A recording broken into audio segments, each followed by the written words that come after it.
So that brings us to our focus tonight, and we're going to be discussing this. Putting into focus India-Japan relations, India-Japan, a global partnership. And joining us for this discussion, we have with us Ambassador S.R. Thayal, former senior diplomat, and Professor Swaran Singh is a former, he's a foreign affairs expert professor at JNU. Thank you very much for being with us. Professor Swaran Singh, so while conveying that message that Ambassador Thayal has just spoken about, do you see that, you know, there could be some challenge because at a time when, you know, there's a war taking place and sanctions are being imposed, and India has taken a neutral stance, and deservedly so, because India's national interests are paramount. How do you think that you know, this can be conveyed at a time like this? Could they fray you know, the already good relationship? I think, Mark, the biggest challenge that this summit will have is the challenge of expectations. Okay. You laid out a whole detail of dozens of mechanisms where these two countries, starting from the annual summit meeting to a whole range of ministerial and senior official level, and then of course businesses and others meetings happening regularly, was halted because of pandemic. And these are being now obviously revived. So expectation would be, you know, that how that momentum can be revived. Expectations would also be, because if you recall, the bonhomie that the last Prime Minister Shinzo Abe and Indian Prime Minister had together. You would remember their September 2007 visit of Shinzo Abe to India, their road show together.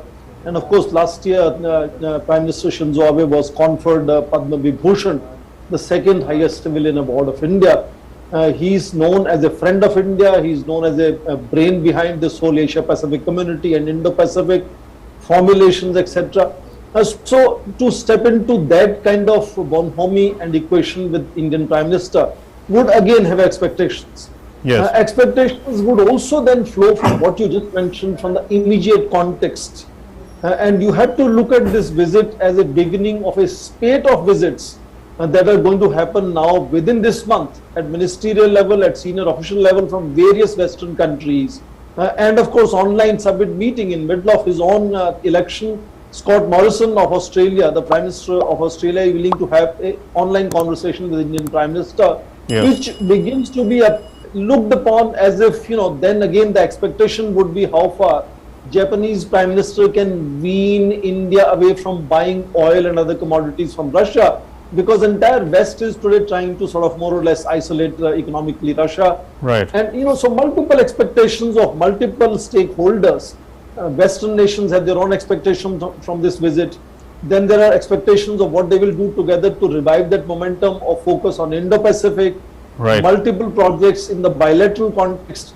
So that's why I think fundamentally to match up to the expectations of multiple stakeholders, both in India and abroad, and of course in both the countries, is what will be the biggest challenge to meet for both these leaders. Of course, they have met before, they have known each other much better. You would recall the first foreign visit of Indian Prime Minister after Bhutan was to Japan. And important to remember, in that September 2000 visit of Indian Prime Minister to Japan, Prime Minister had a one-to-one half-an-hour meeting with then Foreign Minister Kishida. So they have known each other for a long time, and I think they are going to be fairly pragmatic and focus on really hard issues that they can, you know, try to take forward. And share their positions and postures on issues where obviously they cannot match in terms of their strategy on how they wish to engage, for example, on Russian issue. Indeed. And Professor Swaran Singh, culturally too, the countries have a connection through Buddhism, which Prime Minister Narendra Modi has you know, highlighted and harnessed to a great extent with the Buddhist circuit for tourism. Of course, COVID has put a stop to quite a lot of travel, but this is a sector, I mean, where a lot of Japanese would be interested in visiting India, especially you know, to understand the origins of Buddhism and the Buddhist heritage. Indeed, if you see Prime Minister Modi's foreign policy has very craftily used Indian diaspora and culture has soft connections with various countries, and of Yes. course Japan is no exception to that. And therefore one can look at whether you look at the connections that Japan and India had during their India's liberation movement, for example, the connection that Subhash Bose, for example, had with the Japan, Yes. or even the ancient historical connections, not just for Buddhism, but also between their two societies in terms of maritime linkages and others.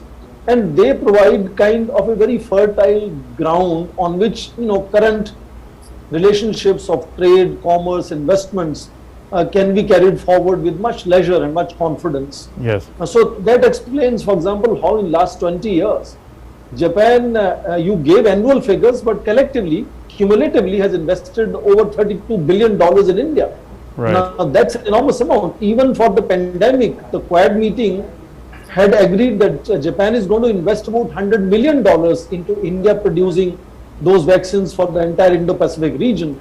So, there are multifaceted relationships and interlinkages Yes. that India has, and India definitely is very attractive to Japan as a country with a rising stature, as a huge market. Yes. And you have to notice how they have started focusing on India's northeast, for example, Right. and ensuring linkages, connectivity to the neighboring countries for India's northeast. And that has now emerged as a very, very important pillar True. that connects Japan to India. And then, of course, Asia-Africa growth corridor and all kind of Yes. other. And thank you very much for your inputs and putting it into perspective, and we are looking forward to the 14th India-Japan bilateral summit between Prime Minister Narendra Modi and Prime Minister Kishida. Thank you very much, Professor Swaran Singh and Ambassador Thayal, for joining us.